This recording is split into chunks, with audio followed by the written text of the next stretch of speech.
ఎప్పుడు పే చేసినా పర్వాలేదు. ఈ సత్ అసత్ పెట్టాడు గనక సత్ అసత్‌ది ఒకటి పెట్టేస్తాను ఇది. ఇది మెయిన్ భగవద్గీత దాని గురించి. తర్వాతేమో స్వామి రారా ఒకటి పెట్టేసి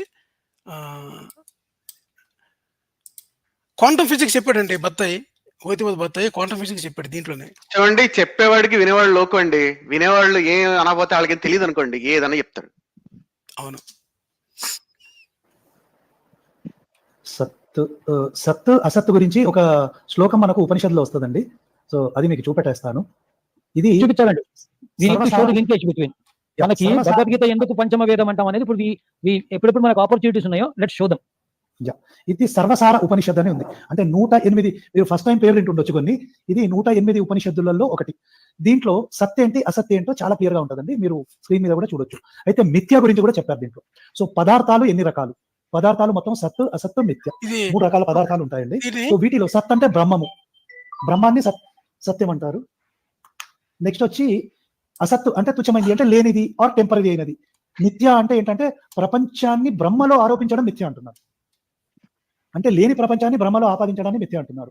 సో పరబ్రహ్మమే ఆత్మ. సో మనలో కూడా ఆ పరబ్రహ్మం ఉన్నాడు. ఇంకోటి మాయ కూడా అనాది అనే పదాన్ని వాడారు. ఎందుకంటే మాయ అంటే ఏం లేదండి, మూల ప్రకృతి అమ్మవారు. ఆమె వల్లనే సృష్టి అంతా పుడుతుంది. సో ఇవన్నీ కూడా మనకు ఉపనిషత్తులో లింక్ అవుతాయి. అందుకే అంటాం కదా భగవద్గీత మొత్తం ఉపనిషత్తుల సారాంశం అని ఎందుకంటామంటే ఈ 108 ఉపనిషత్తుల్లో వచ్చిన ఎన్ని శ్రీకృష్ణ పరమాత్ముడు 700 శ్లోకాలలో, అంటే 700 తాను చెప్పలేదు, బట్ ఆ సారం ఆయన చెప్పిన సిద్ధాంతం ఏదైతే సారం ఏదైతే ఉందో అన్ని ఉపనిషత్తుల నుంచి తీసుకొని చెప్పారు ఆయన. ఇతనికి ఉపనిషత్ అన్నం కూడా రాదండి. యాక్చువల్ గా ఉపనిషత్ అన్నదాన్ని తెలుగులో రాసినప్పుడు ఉపనిషత్ అని రాస్తారు, రాస్తారు అనమాట. దాన్ని తెలుగులో బహువచనంలో పలికినప్పుడు ఉపనిషత్తులు అంటారు.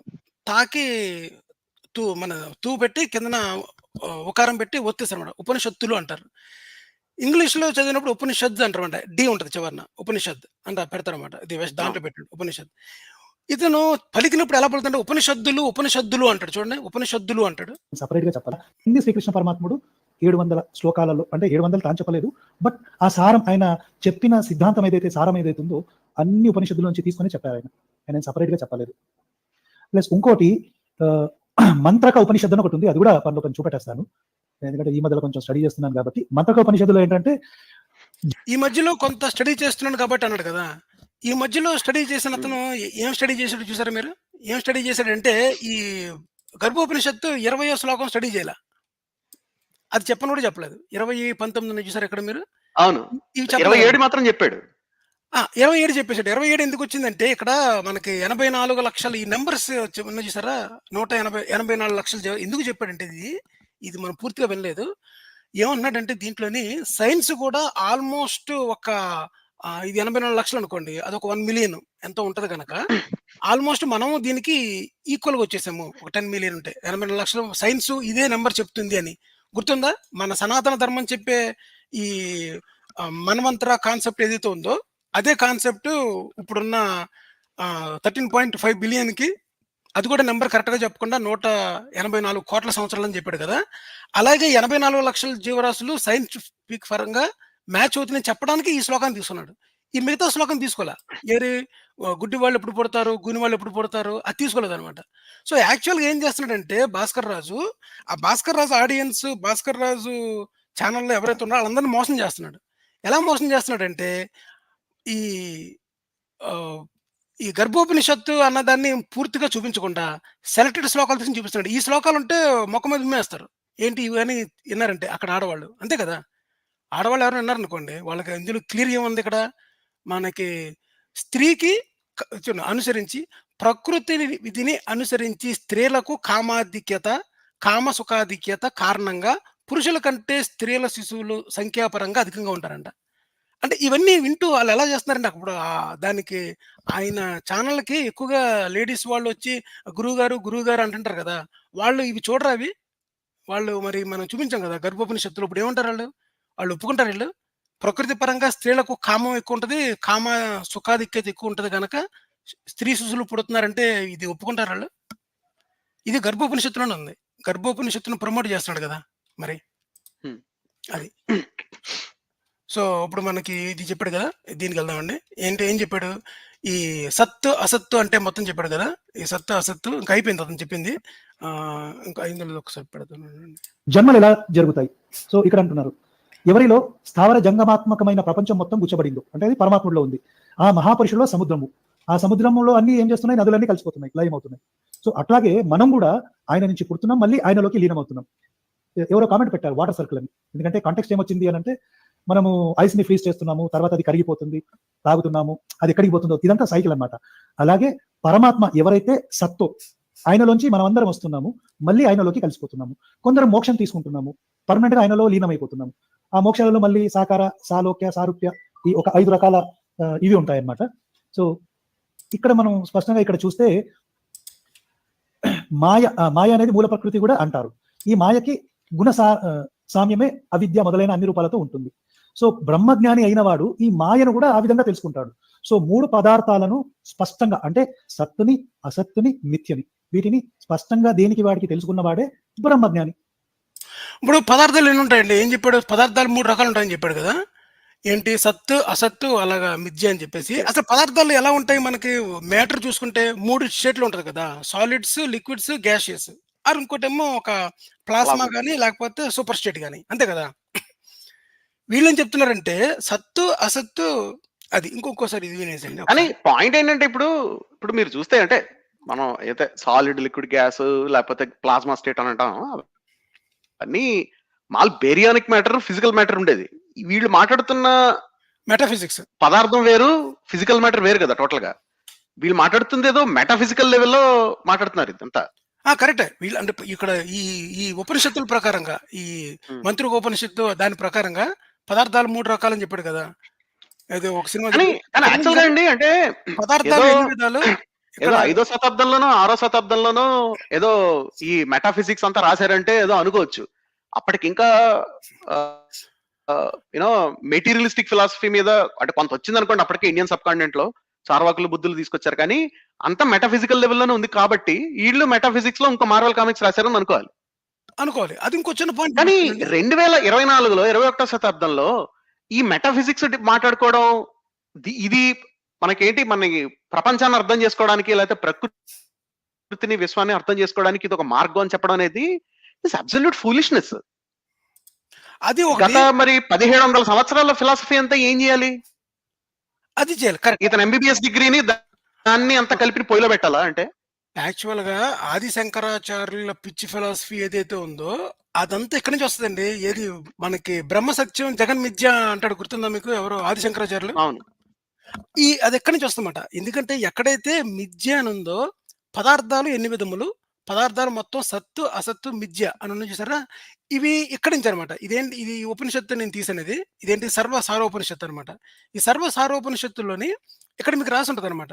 ఎక్కడి నుంచి అంటే ఇక్కడ చూసారా మీకు? ఇది ఒక్కసారి బాగా టూ మచ్ జూమ్ అయినట్టు. ఇది కతి పదార్థ.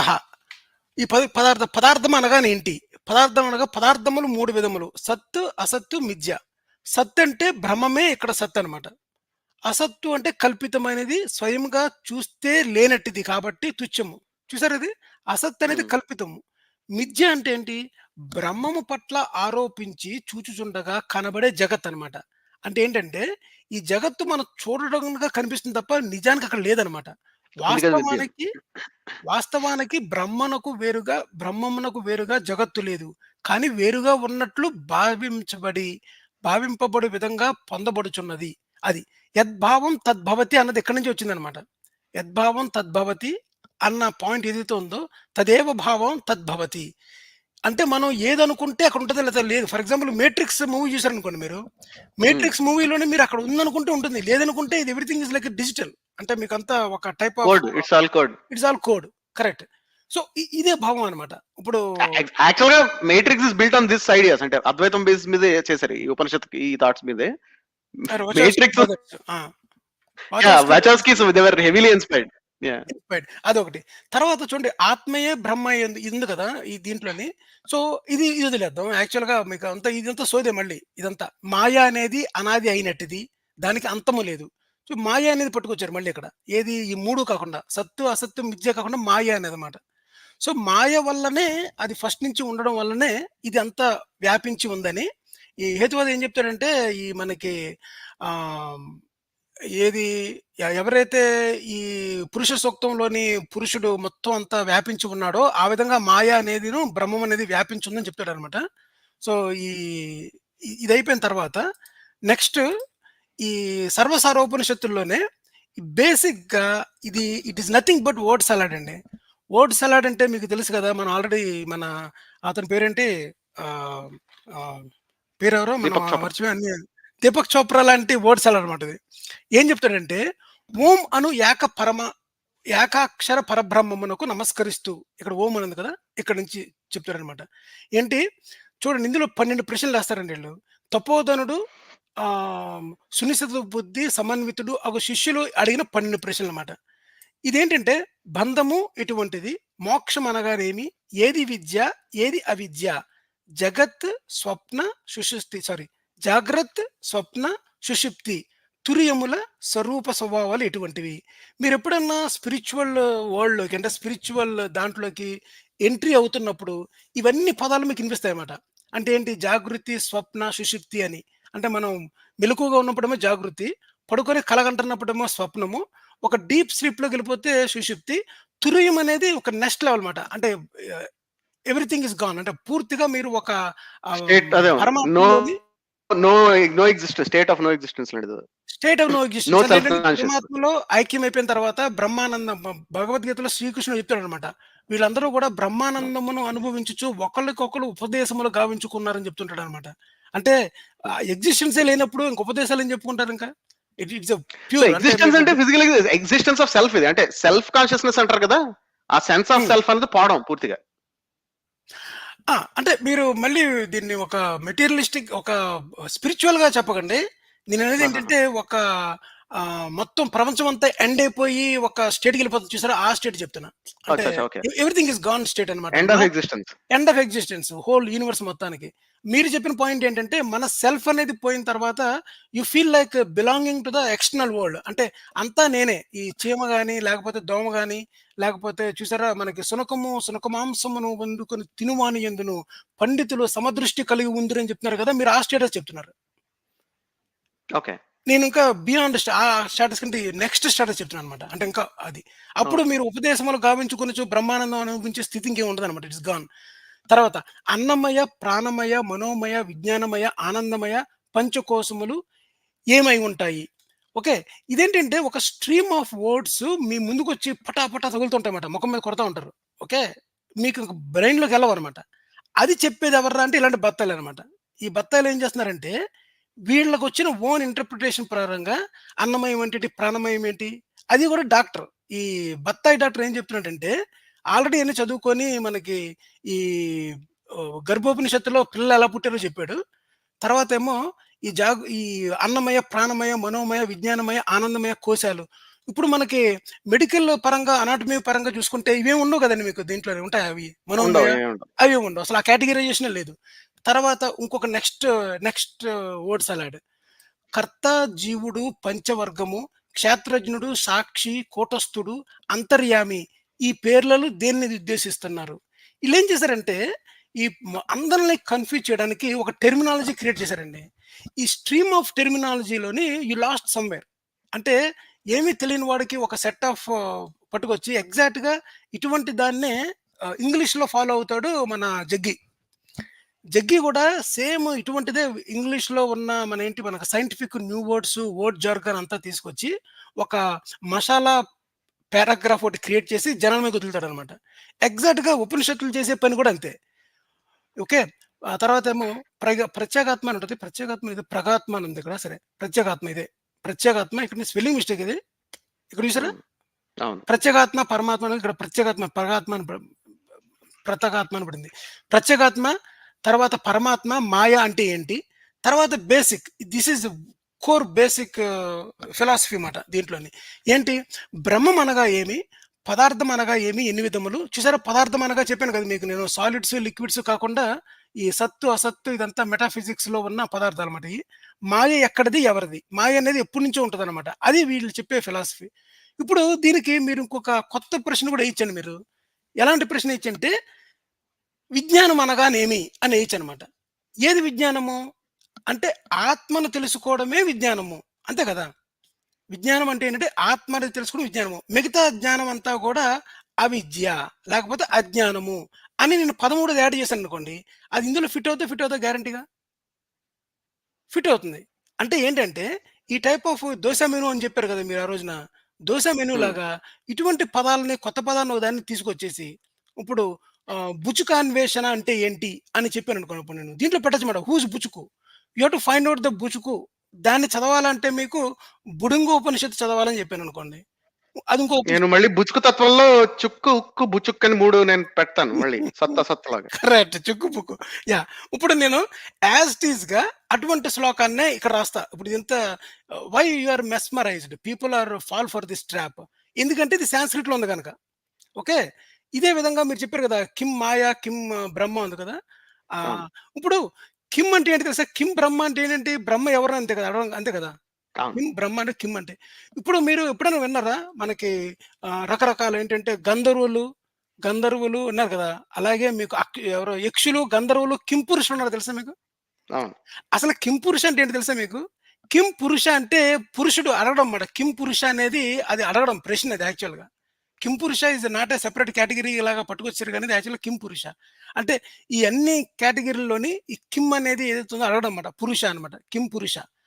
తర్వాత ఏంటంటే ఈ ఈ ఎందుకు పనికిరాని ఈ వర్డ్ సలాడ్, ఈ వర్డ్ జార్గాన్ ఏదైతే ఉందో, దీనికి ఎవడికి వాడు ఆళ్ళ ఓన్ ఇస్తారండి. ఈ పదార్థాలు అన్నీ గనక మీరిచ్చేసి, చిన్నజీయర్‌కి ఇచ్చేసి, బాబు సార్ ఈట్లి మీద మీరు ఒక్కొక్క దాని మీద ఒక 5 మినిట్స్ మాట్లాడండంటే, ఆయన ఒక భాష్యం చెప్తాడు. ఇదే తీసుకెళ్ళి మీరు పరిపూర్ణానంద స్వామికిస్తే ఆయన భాష్యం చెప్తాడు. ఇదే తీసుకెళ్ళి గరికపాటి నరసింహారావు గారికి గాని, మన చాగంటి కోటేశ్వరరావు గారికి గాని ఇస్తే వాళ్ళు ఇంకో భాష్యం చెప్తారు. అంటే హ్మ్. ఏంటి? ఇదేది స్టేటస్ ఇప్పుడు ఇదే పదాలు సైన్స్‌లో ఉన్నాయనుకోండి. సైన్స్‌లో మీకు ఎనర్జీ అంటే ఏంటి? వర్క్ డన్ అంటే ఏంటి? కెపాసిటీ అంటే ఏంటి? తర్వాతేమో మనకి పొటెన్షియల్ ఎనర్జీ, మనకి ఆహ్, అన్నీ అడిగామనుకోండి. ఈ ఎనర్జీలన్నీ మనం డిఫైన్ చేయమని చెప్పినప్పుడు ప్రతి సైన్స్ బుక్‌లో ఒకే డెఫినిషన్ ఉంటది. అంతే కదా! అవును. వీటికి ఇన్ని రకాల పదాలకి ఎవరికీ తెలీదు మళ్ళీ. అది. ఇంకొక పాయింట్ చెప్పేసేసి మనం కాల్స్ ఓపెన్ చేద్దామండి. టైం అయింది గనక. ఈవెన్ ఈ ఉపనిషత్తుల్లో గూడా మీకు ఈక్వాలిటీ లేదనమాట. అంటే మీకు వివక్ష అనేది ఎలా ఉందో చూపిస్తాను చూడండి. వివక్ష. ఎలాగుంది? ఇక్కడ తం చూసారా? తం ఏకమేవ పశ్యంతి ఉంది కదా! పరిశుభ్రం విభుం ద్విజాహ అంటే ఏంటంటే, వేద హృదయమును, వేదాంత తత్వమును ఎరిగిన ద్విజులు. చూసారా? ఇక్కడ శూద్రుడికి అవకాశమే లేదు. లేదు. మొదటి 3 వర్ణాలు. మొదటి 3 వర్ణాలకే. ఆ పరమాత్మ, జీవాత్మ. ఈ భాస్కర్ రాజు ఎలా చెప్తున్నాడు? ఇదేదో పెద్ద మనకి హోల్ యూనివర్స్ మొత్తానికి అప్లై అయిపోయినట్టుగా, ప్రతి వాళ్ళు నేర్చుకోవచ్చు. మన ఫిలాసఫీలో చాలా ఉంటదని పెద్దగా ఎస్టాబ్లిష్ చేసి చెప్తున్నాడు కదా!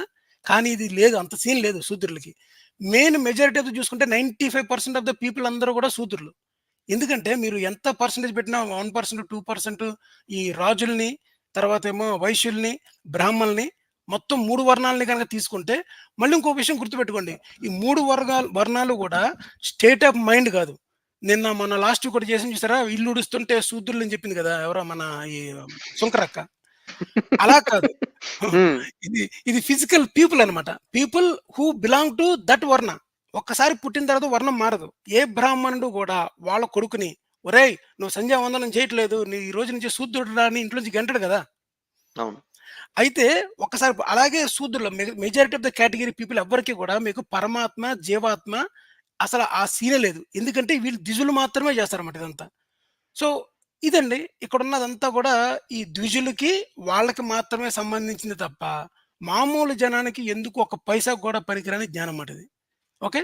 సో, మనం లాస్ట్ టైమ్ శ్లోకం చేసాం గనక, మనం ఈ మనం ఆ రోజు 14థ్ వరకు చేసామండి.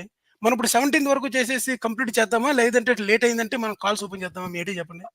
కాల్స్ ఓపెన్ చేద్దామండి మనం. నెక్స్ట్ వీక్ కూడా కంటిన్యూ చేసుకొచ్చాం బహుశా. నెక్స్ట్ కూడా కంటిన్యూ చేయొచ్చు కదా! సరే. అలాగైతే ఇదే పాయింట్ స్వామి రారా అని ఒకటి పెట్టానండి ఇది. ఇది ఒకసారి వినండి. వీళ్ళ భగవద్గీత వీళ్ళ యొక్క ఏమంటారంటే చదివే విధానం గాని, అప్రిషియేట్ చేసే విధానం గాని ఎలా ఉంటదంటే ఇది లాస్ట్ అన్నమాట. జస్ట్ ఒక 2 మినిట్స్ కూడా ఉండదు. ఇది పెట్టేస్తాను. స్వామి రారా. ఓకే. కానీ ఒక్క సీరియస్ పాయింట్ ఏంటంటే అండి, ప్రజ్ఞావాదం అని స్వామి ఎందుకు మొదలుపెట్టాడంటే స్వామి అన్నమాట. ఇక్కడ స్వామి ఎవరు తెలుసా మీకు?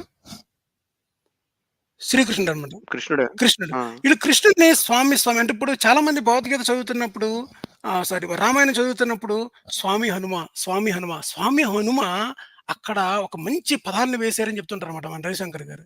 అలాగే మన తండ్రి రామయ్య అని మొదలెడుతుంటారు. అలాగే శ్రీకృష్ణుడు స్వామి అనమాట. So, there is a reason behind it. ఒకతన్ని స్వామి, స్వామి అని పలకడం ఎందుకంటే, భగవద్గీత మొత్తం అంతా గూడా ఒక భట్టరాజు ఒక శ్లోకాన్ని చెప్తే ఎలా ఉంటదో ఆ శ్లోకంలో ఉంటదనమాట. అందుకని వీళ్ళు ప్రతిదానికి స్వామి, స్వామి, స్వామి అంటుంటారనమాట. శ్రీకృష్ణుడు అనరు. అసలు ప్రతి ఒక్కళ్ళ స్పిరిచువల్ జర్నీ మన వాంగ్మయం మొత్తం తీసుకుంటే 4 మహావాక్యాలొస్తాయి. దాంట్లో ఫస్ట్‌ది ప్రజ్ఞానం బ్రహ్మ. సో, ఈ ప్రజ్ఞానం అనే పదం చాలా ఇంపార్టెంట్ పర్టిక్యులర్‌గా స్పిరిచువల్ జర్నీలో. సో, జ్ఞేయము, జ్ఞాత, జ్ఞానం 3 ఒక్కటవ్వటమే ప్రజ్ఞానం అంటారు. సో, అర్జునుడిని ఆ లెవెల్‌కి తీసుకెళ్లాలన్న స్కెచ్ స్వామి ముందే యేసాడు. ఆ స్కెచ్ స్వామి ముందేసాడంట. అసలు అర్జునుడు అడిగిన ప్రశ్న ఏంటి? కాదండి. సోషల్ ఆర్డర్ నాశనం అయిపోతుంది, వర్ణాశ్రమ నాశనం అయిపోతుంది, దాన్ని ఏం చేయమంటావు, అది ఎందుకు చంపాలని అడిగాడు. ఎందుకు చంపాలని అడిగాడు. అది కదా ఈ అర్జునుడు మన స్వామి స్కెచ్ చేశాడంట. అంటే ఈడేం చెప్తారంటే, ఇప్పుడు మా స్వామి నా గురించి ఏం చెప్పాడు, ఇప్పుడు స్వామి చూడండి, స్వామి రారా అని అందుకే పెట్టిందన్నమాట. ఈ స్వామి ఏం చెప్తున్నాడు అండ్ దానికి తగ్గట్టే మాట్లాడుకుంటూ వస్తున్నాడు. మరి చెప్పలేదండి మీరు ఇంకా జ్ఞేయము, జ్ఞాత, జ్ఞానం అంటే అవి చెప్పాలి కదా. సో, జ్ఞేయం అంటే తెలుసుకోవాలనుకున్నది, జ్ఞానం అంటే యాక్చువల్‌గా ఏంటి ఇన్ఫర్మేషన్, జ్ఞాత అంటే తెలుసుకోబడేవాడు. సో, మేబీ దీనికి ఒక క్లాసికల్ ఎగ్జాంపుల్ ఉంది సార్. ఏంటి అంటే రాముడు హనుమంతుడికి చెప్తాడు, "ఒరే బాబు, సీత ఇలా ఉంటుంది, పద్మం లాంటి కళ్ళుంటాయి, ఈ పెద్ద జడ ఉంటుంది, చాలా అందంగా ఉంటుంది" అని చెప్తాడు. సో, ఇది జ్ఞానం. రాముడికి జ్ఞానం ఉంది, హనుమంతుడికి బై వర్డ్ వెళ్ళింది. అండ్ హనుమంతుడి బ్రెయిన్‌లో రిజిస్టర్ అయింది కానీ హనుమంతుడు ఇంకా సీతను చూడలే. ఏం చేశాడు, సుందరకాండలో మండోదరిని చూసి సీత అనుకున్నాడు. కానీ తర్వాత ఏం జరిగింది, మళ్ళీ అమ్మవారిని చూసినప్పుడు నాకు రాముడిని చూసినట్టు కనిపించింది అన్నాడు. అక్కడ రాముడు ఇచ్చిన డిస్క్రిప్షన్ ఇది ప్రాపర్‌గా మ్యాచ్ కూడా కావు. ఎందుకు ఉపవాసంతో చిక్కిపోయి, పడిపోయి చాలా దీనమైన అవస్థలో ఉంటుంది. రాముడు చెప్పినట్టు ఉండదు. స్పీడ్ పెంచేస్తున్నాం కానీ సార్. కరెక్ట్‌గా హనుమంతుడికి అర్థమైనట్టే ఉంటుంది. ఆ టైంలో అక్కడ స్వామి చూశాడు కాబట్టి అది ట్రిగ్గరింగ్ పాయింట్, ప్రజ్ఞానం పాయింట్. ఆ ఇది తర్వాత స్వామి ఏం చాలా చేయాలని స్లోగా చేశాడు. మాట్లాడుతాడు. ఎందుకంటే ఆయన ప్రజ్ఞానం అయిపోయాడు, పండితుడైపోయాడు. సో, మీరు చాలా డీప్ గా చెప్పారండి, నేను చాలా సింపుల్ గా చెప్తాను. ఈ లైవ్ అండి జ్ఞేయం అండి. ఈ లైవ్ మీరు చూస్తున్నారు కాబట్టి మీరు జ్ఞాతలు అవుతారు. మీరు ఏదైతే మొత్తం ఇక్కడ మెటీరియల్ డిస్కస్ అవుతుందో అది జ్ఞానం అవుతుంది. సింపుల్ గా చెప్పాలి. అదేండి జ్ఞానం. వినారా ఈ మన ఇది జ్ఞానం అయితే మొత్తం ఏమిటి, బావిలో కప్పల జ్ఞానం ఇది ఏమిటిది? అక్కడ ఉన్నోళ్ళందరూ జ్ఞానం పంచుతున్నారండి ఎవరికెళ్ళి మెంబర్స్‌కి అనమాట. అంటే ఇది తెలుసుకోవడం, ఈ ఇన్ఫర్మేషన్ ఏదైతే ఉందో, ఇప్పుడు మీకు ఆల్రెడీ మీకు ఇక్కడ పెట్టాను కదా మీకు. దీంట్లోని ఈ బ్రహ్మము, జ్ఞానము, క్షేత్రుడు, క్షేత్రజ్ఞుడు అంటే ఎవరైనా ఉంటాయన్నమాట ఇక్కడ. అది నేను పెట్టలేదనుకుంటా. యాక్చువల్‌గా ఏంటంటే, మనకి నేను అని తెలుసుకునేవాడు ఎవడు, ఇప్పుడు క్షేత్రజ్ఞుడు, క్షేత్రజ్ఞ విభాగం అని ఒకటి ఉంది భగవద్గీతలో ఒక చాప్టర్, ఒక అధ్యాయం అన్నమాట అది. ఆ క్షేత్రజ్ఞ విభాగంలో ఏంటంటే, ఈ దేహమే క్షేత్రం. ఓకే. ఈ దేహంలో ఉన్న జీవుడు క్షేత్రజ్ఞుడు అనమాట. అంటే క్షేత్రజ్ఞుడు ఎవరి ద్వారా తెలుసుకోబోతున్నాడు అంటే, ఈ దేహం ద్వారా తెలుసుకున్నాడు అన్ని. ఈ పంచేంద్రియాలు, ఇంద్రియాల ద్వారా తెలుసుకున్నాడు అనమాట. బేసిక్ అది. కానీ వీళ్ళు తీసుకెళ్ళిపోయి మండోదరికి, సీతకి, తర్వాత ఏమో హనుమంతుడి జ్ఞానానికి. అంటే ఇప్పుడు మీరు ఒక డిస్క్రిప్షన్ చెప్పారనుకోండి, బాబు ఇక్కడ ఎవరో ఒకడు పొడుగ్గా ఉంటాడు, లేకపోతే మాసిపోయిన బట్టలు వేసుకుంటాడు, ఊరి మీద తిరుగుతుంటాడు, ఆయన ఎవరన్నా చూసావా అంటే ఏం చెప్తారు, అవును సార్ ఇక్కడ ఒక పిచ్చోడు తిరుగుతుంటాడు రోడ్డు మీద అని చెప్తాం కదా. అంటే ఆ చెప్పిన ఇన్ఫర్మేషన్, చెప్పిన ముందు ఇన్ఫర్మేషన్ అంతా జ్ఞానం అంట. ఆ మ్యాచింగ్ ని అప్లై చేసే ప్రజ్ఞ ఏదైతే ఉందో, అది అప్లై చేయగలిగే ఆ జ్ఞానాన్ని ఓకే అప్లై చేసి ఆ పర్సన్ ఐడెంటిఫై చేసిన తర్వాత పొందిన జ్ఞానం ఈ ఏంటి క్షేత్రజ్ఞానం అనమాట. ఓకే. అంటే జ్ఞానము, జ్ఞేయం అని చెప్పారు కదా. జ్ఞానం అంటే, జ్ఞానం అంటే ఏంటంటే ఇన్ఫర్మేషన్ తెలుసుకోవడం అనేది ధ్యేయం అనమాట. సో, ఈ విధంగా వీళ్ళేం చెప్తున్నారంటే, బేసిక్‌గా ఈ లెక్కల్లో ప్రతిదాన్ని స్పిరిచువలైజ్ చేసేయొచ్చు. అంతే కదా. ఇప్పుడు మీరు ఎనీథింగ్ అండి. ఇప్పుడు అవును. సినిమాకెళ్లారండి. సినిమా స్క్రీన్ పైన సినిమా ప్లే అవుతుంది. ఆ ప్లే అవుతున్న మూవీ అనేది జ్ఞానం అనుకోండి. దాన్ని గ్రాస్ప్ చేసి పట్టుకున్న వాళ్ళు నోయర్ కదా. ఎవరైతే తెలుసుకున్నారో ఆళ్ళు. So, you can apply this logic అవును. ఎవ్రీవేర్. ఇదేమి భగవద్గీత స్పెషాలిటీ ఏం కాదు. మీరు గ్లాస్‌కి నీళ్ళకి కూడా అప్లై చేయొచ్చు. హ్మ్. నీళ్ళని గ్లాస్‌లో పోస్తారు కదా. గ్లాస్ అన్నది it's like vessel for water కదా. Just like how body is vessel for atma. జ్ఞానం అంటే అది రైట్? క్షేత్రజ్ఞ విభాగం కరెక్ట్. అది క్షేత్రజ్ఞునికి అది ఇవ్వచ్చు. సో, ఇది బేసిక్‌గా వీళ్ళకి నేను చెప్పొచ్చేది ఏంటంటే, ఇక్కడ ఒక్కొక్కడు ఒక ఏమంటారండి, ఒక వెరైటీ క్యాండిడేట్ అనమాట. వీళ్ళ జ్ఞానాన్ని గనక తీసుకుంటే, ఇందులో ఈ మొత్తం అంతట్లో నాకు కొద్దిగా జెన్యూన్‌గా కనిపించేది ఎవరంటే మన రవి గారు. రవి గారు ఏం చేస్తారంటే, ఈయన ఈ ఎక్స్ట్రా మసాలా ఏమి యాడ్ చేయకుండా యాజ్ ఇట్ ఈజ్ సొంతగా వచ్చి ఉండదు. చెప్పేస్తారు అంతే. అది కూడా రైట్ కాదు ఆయన చెప్పింది కూడా. ఎందుకంటే దాంట్లో కూడా చాలా పిట్ ఫాల్స్ ఉన్నాయి. అది మనం 4 ఉన్నాయండి రవి గారివి. ఇవన్నీ మనం తర్వాత చూసుకుందాము. సో మనం కూడా బిహైండ్ మన భగవద్గీత అనాలిసిస్‌లోని మనం తర్వాత చేద్దాము. ఈరోజు టాపిక్ మనకు ఆల్మోస్ట్ 2 అవర్స్ అయిపోతుంది కనుక నేను కాల్స్ ఓపెన్ చేసేస్తాను. Calls yeah! ఓపెన్ చేసేలోగా ఒక చిన్న ఇది పెట్టేసేసి ఈ వీళ్ళదే ఈ బత్తాయి ఫిజిక్స్ ఇది పెట్టినట్టున్నాను. ఒకసారి ఉండండి. ఆహ్, యాహ్! ఇదే పెట్టేసేసి చాలా పిచ్చి పిచ్చిగా మాట్లాడుతుంటారన్నమాట ఈళ్ళు. ఇదంతా వినేసేయండి. వినేసిన తర్వాత నేను ఇలాగా లింక్ ఇచ్చి పెడతా ఉంటాను. మీరు జాయిన్ అవ్వచ్చు. అదెందుకు పెట్టానంటే స్వామి రారా, స్వామి రారా అని. అంటే స్వామి ఏం చెప్పాడు, స్వామి ఏం చెప్పాడంటే ఆల్రెడీ వీళ్ళు కంక్లూజన్‌కి వచ్చేసారు. అతనే భగవంతుడు, అతనే స్వామి, అతనే మన పరమాత్మ అని.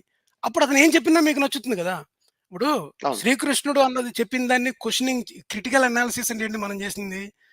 మనం చేసిన క్రిటికల్ అనాలిసిస్‌లోని ఇందులో ఉన్న ఫిలాసఫీ ఏదైతే ఉందో అది ఇప్పుడు అప్లై అవుతుందా లేదా అన్న పాయింట్ ఒకటి. అట్ ద సేమ్ టైమ్ ఈ ఈ స్టోరీ పరంగా కూడా అడిగిన దానికి ఆ క్యారెక్టర్ సమాధానం చెప్పలేదు. అడిగిన ప్రశ్న ఒకటి, తర్వాత వాళ్ళు చెప్పాలనుకున్న ఈ స్మృతుల్లో ఉన్నది, తర్వాత ఏమో ధర్మ గ్రంథాల్లో ఉన్న ఇప్పుడు మీరు ఎవరికైనా 10 కమాండ్‌మెంట్స్ చెప్పాలనుకుంటున్నారండి. అప్పుడు 10 కమాండ్‌మెంట్స్ చెప్పాలనుకుంటే 10 కమాండ్‌మెంట్స్‌కి సంబంధించిన ప్రశ్న కాకుండా మామూలుగా ప్రశ్న ఏసినప్పుడు మనిషి అప్పుడు ఏంటి మనిషి అసలు ఎలా బతకాలి? ఏంటి? మనకి చాలా కరువు కాటకాలు వచ్చేసినయి. మనకి ఇక్కడ ఫుడ్ దొరకట్లేదు. యెహోవా ఎలా చెప్పంటే, ఏవో 10 కమాండ్‌మెంట్స్ ఇచ్చాడనుకోండి. దానికేను మాకు ఫిజికల్ ప్రాబ్లమ్స్‌కి సంబంధం లేదు గదా! లేదు. సేమ్ అలాంటిదనమాట భగవద్గీత. సో, ఇది పెట్టినట్టున్నాను గదా! ఇది చూడండి. ఇది వింటూనండి ఇలాగ చెప్తాను. ఓకేనండి. సో మనం ముందుగా ఇందాక చెప్పారు కదండీ సుఖ దుఃఖ దాహ అని చెప్పేసి. సో అవి వస్తా ఉంటాయి, పోతా ఉంటాయి అని చెప్పేసి వాటిని నువ్వు భరించు, సహించు అని చెప్పేసి అన్నాడు. కొంచెం ఓపిక పట్టమని చెప్పేసి. ఇంకా ఓపిక పడతా ఎవరైతే నవ్యధ్యంతే అని చెప్పేసి అన్నారు. ఎవరైతే దీని వలన బాధపడరో ఆ పురుషుడు దుఃఖాన్ని, సుఖాన్ని సమంగా చూసే ధీరుడు అసడు అమృతత్వాయ కల్పతే అని చెప్పేసి. వాడికి అమృతత్వం లభిస్తుంది అని చెప్పేసి చెప్తున్నాడు. సో ఇదండి మీరు భక్తి యోగంలో గాని, ఏ యోగం అన్నా గాని ఈ పాయింట్ కి రీచ్ అవ్వాలన్నమాట. రియలైజేషన్ వల్ల వచ్చింది. కొంతమంది వాళ్ళని వాళ్ళు భక్తిలో డిజాల్వ్ అయిపోతారు. ఏ మార్గం తీసుకున్నా మీరు రీచ్ అవ్వాల్సిన పాయింట్ ఏంటి? ఇది. సో వీళ్ళ తర్వాత అమృతత్వం ఎట్లా వచ్చిందంటే ఇప్పుడు మీరు సుఖం వచ్చినా, దుఃఖం వచ్చినా కానీ మీరు ఈక్వానిమస్ గా తీసుకున్నారనుకోండి. ఒకదాని వెనక పడరు. మనకు తర్వాత ఏమొచ్చిందంటే ధ్యాయతో విషయాన్ పుంసః సంగస్తేషోపజాయతే అని వస్తుంది మనకి తర్వాత ఒక శ్లోకంలో. సంఘాత్ సంజాయతే కామః కామాత్ క్రోధోభిజాయతే అని చెప్పేసి. తర్వాత వాడు క్రోధాత్ భవతి సమ్మోహః స్మృతి విభ్రమః బుద్ధినాశో ప్రణశ్యతి. నాశనం అయిపోతాడు ఇట్లా. సో ఒకదాని వెనక పడిన తర్వాత ధ్యాయతో విషయాన్ పుంసః అని చెప్పేసి అన్నాడు. ఆ ధ్యాయతో అని చెప్పేసి అన్నారు కదా, ధ్యాయతః అని చెప్పేసి అది రాకూడదు అనుకుంటే మీరు ఈ రెండింటిని ఈక్వల్ గా చూసారనుకోండి. దుఃఖం ఎవడు ఎమ్మడబడదు. నేను ఒక పుస్తకంలో ఉండిద్దండి దుఃఖపడేవారు ధన్యులని. వాళ్ళు తలకాయ బద్దలు కొట్టుకొని ఏడుస్తారు. నేను వాళ్ళ గురించి మాట్లాడలేదు. దుఃఖపడేవారు ధన్యులు అని ఒక గ్రంథంలో ఉంటదని చెప్పాడా? అదేంటంటే బైబిల్ అన్నమాట. ఇప్పుడు దాంట్లోని అంటే వాళ్ళ గురించి నేను మాట్లాడతలేదు. అంటే మన దగ్గర దుఃఖం లేదు. మనదంతా సెపరేట్ అని చెప్పడానికి అన్నమాట. ఇది నేను పిన్ చేస్తున్నానండి. మెసేజ్ వచ్చిందా అంటే చూడండి. పరమానంద మోట్ల అది ఉంటుంది కదా! బ్లెస్డ్ ఆర్ ద వాటెవర్ అందులో దుఃఖపడే వాళ్ళు కూడా ఉంటుందనుకుంటా. అవును. ఇప్పుడు నేను ఉపనిషత్తులు చదివితే ఇప్పుడు దాంట్లో చాలా ఉంటది. దుఃఖం అనేది ఎంత ఎందుకుందో, ఈ దుఃఖం అంతా అవును. కావాలని సీన్ క్రియేట్ చేయడము, ఈ కర్మ సిద్ధాంతంలోని మనకున్న వై దుఃఖం వై వైరాగ్యతత్వం ఉంటుంది కదా! వైరాగ్యతత్వంలో మొత్తం మీకు చివరికి ఇదే ఈ సెల్ఫ్ ఫ్లాగెల్లేషనే ఉంటది కదా బాగా. ఏదో నన్ను నేను కొట్టుకోవడం వల్ల చాలా భలే ఉందని ఆ టైప్‌లో. ఇప్పుడు కొరడాతో కొట్టుకుంటారు కొంతమంది గుర్తుందా మీకు? అవును. ఇప్పుడు శరీరాన్ని హింసించడం ఎఫ్2 అనేది ఎఫ్2 సినిమాలో అది సీన్ ఉంటుంది కదండీ! ఆమేమో ఆడిషన్ ఇస్తది కదా! సాంగ్ పాడు పనస పనస పనాస సమోసా అని పాడుతుంది కదా! పాడినప్పుడు వాడు పక్కన చమ్మక్ చంద్ర కొట్టుకుంటూ ఉంటాడు బెల్ట్ ఏసి. అవునవును. చమక్ చంద్ర ఎందుకు ఇలా కొట్టుకుంటున్నారు? కొట్టుకుంటుంటే బాగుందని చెప్పని. అట్లాంటిదన్నమాట వైరాగ్యం అంటే. కొట్టుకోవడం బాగోవడం లేదు. సరే ఇలా కొట్టుకుంటా అది వినలేదు సార్ అంటాడనమాట. అంటే దాని నుంచి ఆహా! సాంతన పొందడానికి కొట్టుకుంటూ ఉంటాడు. సాయంత్రం పడడానికి కొట్టుకుంటానని చెప్పని. యాహ్! అదొకటి. తర్వాత ఇంకోటేంటంటే, ఈ శరీరాన్ని కష్టపెట్టుకోవడం, దుఃఖించడం అన్నది పార్ట్ ఆఫ్ ఇండియన్ ఫిలాసఫీ. అది నేనేంటో ఇంకోసారి చెప్తాను మీకు. గుర్తుందా మీకు కొంతమంది అఘోరాలు గాని, అక్కడ గాని మనకి మన సూదులు గుచ్చుకొని, శరీరంలో గుచ్చుకొని, శరీరాన్ని ఒంటికాన నిలబెట్టి, వెనక్కి పెట్టి, ముందుకు పెట్టి చేస్తుంటారు గుర్తుందా మీరు? ఎందుకు హ్మ్. చేస్తుంటారంటే, ఈ శరీరం మీద భ్రాంతి పోవాలని, భ్రాంతి పోయినప్పుడు మాత్రమే మన ఆత్మజ్ఞానాన్ని తెలుసుకుంటామని ఒక that is one type of philosophy మాట ఇది. సో, శరీరాన్ని హ్మ్. కష్టపెట్టుకోవడం అనేది హిందూ మతంలో ఉంది గ్యారంటీగా. ఇదేమన్నాడు ఇంకో మతంలో ఉంది. మనకి దుఃఖపడేవాడు ధన్యుడు కాదు కదా! శరీరాన్ని కష్టపెట్టుకొని ఫిజికల్‌గా హింసించుకున్నవాడు ధన్యుడు. వాడికి మాత్రమే మోక్షం లభిస్తుంది అన్నది మనకి ఈ శాక్తేయం మనకి వామాచారం అంటారు కదా! అందులో ఉన్న ఒక ఫిలాసఫీ మాట అది. సో నేను ఇచ్చానండి. లైన్ వచ్చిందో తెలియదు. ఎవరైనా జాయినర్‌లో చూడనివ్వండి ఒకసారి. ఓకే. నేను వచ్చిందా లింక్ కనిపిస్తుందండి మీకు? ఇటు లింక్ ఇచ్చాను నేను. వస్తుందండి. ఓకే. రైట్. యాహ్! ఓకే. నేను పిన్ చేశారు కూడా కదా! పిన్ కూడా అయిపోయింది. పిన్ కూడా అయిపోయింది. ఓకే. ఒకసారి నేను దీన్ని జూమ్ ఇన్ చేస్తానది. ఓకే. ఇది తర్వాత ఏంటంటే ఇక్కడ ఇంకొకటి చెప్తాను మీకు నేను దీంట్లోని. ఇక్కడ ఉంది చూసారా? ప్రభువు అని ఇందాక మీకు ప్రజాపతి విరాట్ చ ఏవ పురుషః సలిలమేవచ అని ఉంది కదా! అంటే ఆ ప్రభువు అన్న మాట మీరు ఎక్కడ చూసారు మీరు? క్రిస్టియానిటీలో కనిపిస్తుంది మీకు ప్రభువు అంటారు కదా! సో వాటికిను లార్డ్. రైట్. వాటికిను ఈ లేఖనాలు అంటారు కదా! వీళ్ళు లెటర్స్ రాసుకుంటారు గుర్తుందా మీకు? లేఖనాలు అంటారు కదా! మన క్రిస్టియానిటీ 66 బుక్కుల్లో అవన్నీ కూడా కరస్పాండెన్స్ letters. లెటర్స్ అండి. లెటర్స్ అవును. మాట. ఏవి అవును. పీటర్ గాని, మార్క్ గాని లేకపోతే ఏమంటారు వీళ్ళందరూ ఆహ్, వీళ్ళు కాదు, సెయింట్ పాల్ లెటర్స్ రాస్తాడు. మిగతా గాస్పెల్స్, సువార్తలు అంటారు వాటిని. మిగతావి గాస్పెల్స్ కాకుండా ముందు రాసిన పత్రిక అంటారు. పత్రికలంటే ఇవే కదా మరి. తీతు వీళ్ళకి రాసిన పత్రిక, ఆళ్ళకి రాసిన పత్రికలు ఉంటాయి కదండీ కొన్ని పత్రికల పేర్లు. మనకి ఈ ఫస్ట్ 6 కాకుండా ఏవి మనకి ఈ ఆదికాండం అవి కాకుండా తర్వాతేమో ఫస్ట్ ఫ్యూ గాస్పెల్స్ ఉంటాయి కదా! అవును. ఇప్పుడు మనకి లెటర్స్ ఆఫ్ పాల్ అంటారండి. అవన్నీ మన లెటర్స్ ఆఫ్ ఇవే పాల్. కొరింథియన్స్, రోమన్స్ వాళ్ళందరూ రాస్తాడు బేసిక్ గా. రాస్తారు కదా! పత్రికలు రాస్తారు కదా! ఈ ఎలేషియన్స్ అవన్నీ ఉంటాయి. ఉపనిషత్తులు కూడా పత్రికలు లాంటివే. హ్మ్. ఓకే. ఉపనిషత్తులు కూడా ఇందులో ఈ ఉపనిషత్తు రాసిన ప్రతి ఓడు మంత్రికోపనిషత్తు గాని, including from one of the top of the line ఉపనిషత్తు తీసుకుందాం. What is the top of the line ఉపనిషత్తు? మొత్తం 108 ఉపనిషత్తుల్లోని టాప్ 10 ఉంటాయి కదండీ! 10లోని టాప్ లైన్‌లో ఏం కూర్చుంటది? ఈశావాస్య ఉపనిషత్తు కూర్చుంటది. Okay. One of the top అనమాట. ఈశావాస్య ఉపనిషత్తు తీసుకుందాం. ఏ ఉపనిషత్తు తీసుకున్నా ఇవే అనమాట. ఏంటి? ప్రభువు 26 పదార్థాలతో కూడుకొని ఉన్నాడు అని కొందరు వర్ణిస్తున్నారు. అంటే ఇది ఒక డైలమా మాట. ఇది కూడా మంత్రికోపనిషత్తు కూడా గన్ షాట్‌గా క్రిస్టల్ క్లియర్‌గా చెప్పట్లా. మరికొందరేమో 27 విశేష పదార్థముల కలయిక అని చెప్పుచున్నారు. ఓకే. అథర్వ శిరోవేత్తలు ఆయనని నిర్గుణుడని, సాంఖ్యుడని ఎరిగి గానము చేయుచున్నారు. ఓకే. ఈ సాంఖ్యుడిని గానం చేయుచున్నారన్నమాట వీళ్ళందరూ కూడా దీంట్లోని. తర్వాత ఏంటి? ఆత్మతత్వ స్వరూపుడు 24 సంఖ్యలతో కూడుకున్న వారని, వ్యక్త, అవ్యక్త స్వరూపుడై కూడా ఉన్నవాడని, అద్వైతమని, ద్వైతమని 3 విధములుగా, 5 విధములుగా కూడా ప్రదర్శమగుచున్నదని కొందరు చెప్పుచున్నారు. సో ఇది ఈ ఉపనిషత్తులో ఉన్న సారాంశం అంతా ఏంటంటే, మీరు ఎవరికైనా ఎళ్లి బాబు నాకు కాసేపు అద్వైత సిద్ధాంతం చెప్పు అంటే, ఎక్కడ ఏది కాంక్రీట్ ఎవిడెన్స్ ఏమీ లేకుండా వాళ్ళు ఎలా అనుకుంటున్నారు, వీళ్ళు అలా అనుకుంటున్నారు. కొంతమందేమో ఇప్పుడు 5 అంటే పంచభూతాలని గాని, 3 విధములుగా అంటే త్రిగుణాలు ఉంటాయి చూసారా మీకు? సాత్వికము, ఇంకోటేంటి అవి రాజసము, మూడోదేంటది? సాత్వికము, తమో గుణము. ఈ 3 గుణాలు. తమో గుణం. అలాగే అద్వైతము, ద్వైతము. ఇప్పుడు అద్వైతము, ద్వైతము ఒకటి కాదు. తెలుసు కదా మీకు? అద్వైతము, ద్వైతాన్ని కాంట్రాడిక్ట్ చేస్తది. దీస్ 2 ఆర్ క్వైట్ ఆపోజిట్ 2 కూడా. వీళ్ళేం చెప్తున్నారంటే 2 ఒకటే అని చెప్తున్నారు. అద్వైతము, ద్వైతము కాదు. Advaitam is entirely different. Advaitam is a singularity. అంతే కదా! Dvaitamu is a dual. There is a difference between Paramatma and Jivatma. Okay. ఇవంతా అండి. ఇవంతా గనక మీరు చూసుకుంటే మీకు పిచ్చెక్కడం గ్యారంటీ. ఎవ్రీ మంత్ ఎవ్రీ ఉపనిషత్తు మీరు ఏ ఉపనిషత్తు తీసుకున్నా, గర్భోపనిషత్తు అయితే ఇంకా డైరెక్ట్‌గా మీరు ఫస్ట్ 2, 3 శ్లోకాలు చదవగానే పుస్తకాన్ని ఇసిరి కొడతారనమాట. అలా ఉంటది గర్భోపనిషత్తు. ఇదేమో ఒక సర్వసారోపనిషత్తు. ఇది ప్యూర్ వర్డ్ సలాడ్ అనమాట. అలాగా జరిగినట్టుంటాయి తప్ప జరగవు. మనం ఇప్పుడు ఇందాక ఏంటి బుచ్చుకు కాన్సెప్ట్ ఇంట్రొడ్యూస్ చేసాం కదా! సేమ్ అలాంటి కాన్సెప్ట్ ఇక్కడ కూడా. సో చుక్కు బుక్ రైట్. చుక్కు బుక్ రైల్ లాగా మనకి సమీర్ గారు వచ్చారు. సమీర్ గారిని తీసుకుంటారండి.